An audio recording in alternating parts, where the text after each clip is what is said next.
కుటుంబ పోషణ కోసం విశాఖ నుండి సౌదీ వెళ్లిన మహిళ అక్కడ ఆపసోపాలు పడుతోంది. పెద్దగంట్యాడ దయాల్ నగర్కు చెందిన ప్రవీణ ఏడాది క్రితం ఓ ఇంట్లో పనిచేసేందుకు సౌదీ వెళ్ళింది. అక్కడ పనిచేస్తున్న ఇంటి యజమాని జీతం ఇవ్వకుండా పాస్పోర్ట్ లాక్కొని 6 నెలలుగా ప్రవీణను చిత్రహింసలకు గురిచేస్తున్నాడు. దీంతో ఆమె తన దీనస్థితిని వీడియో తీసి తన భర్తకు పంపింది. తనను ఎలా అయినా కాపాడాలంటూ వేడుకుంటోంది. అయ్యా, మీ అందరికీ దండాలు బాబు, సార్ గారండి, మీ అందరికీ దండాలు. నేను చాలా కష్టంలో ఉన్నానండి. నన్ను వీళ్ళందరూ కొట్టేస్తున్నారండి. నాకు భోజనం పెడతలేదండి. అప్పుడు నెల నుంచి నన్ను హింసలు పెట్టేస్తున్నారండి. ఇప్పుడు 2వ నెల అండి. నన్ను చంపేతానంటున్నారయ్యా. నన్నే పెట్టాను కానీ సాటుగాను నా మొహం కనిపించలేదయ్యా. నన్ను కాపాడండి బాబు.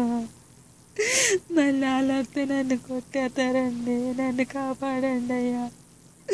సార్ గారండి, ఎస్సీ గారు, అయ్యా గవర్నర్ గారు, గవర్నమెంట్ అందరూ నాకు సాయం చేయండి బాబా.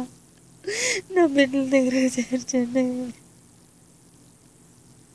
నా బిడ్డల దగ్గర చేర్చండి. వాళ్ళందరూ వచ్చి నన్ను కొట్టారయ్యా. నన్ను చంపేతానంటున్నారయ్యా. ఈ వారంలోనే నాకు భోజనం పెడతలేదు. వాళ్ళందరూ అంటున్నారు బాబా. నేను కొడతారని అంటున్నారండి.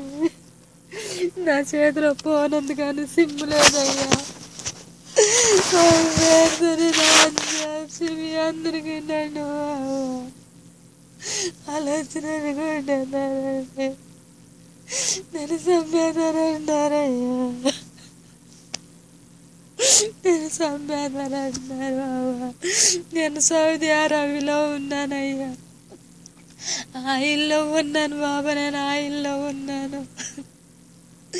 నన్ను వెళ్ళి చంపేదని అంటున్నారు బాబాయ్. ఇక్కడ డోర్ నెంబర్లు 134 1, 135 1, 136 1 బాబాయ్ డోర్ నెంబర్లో.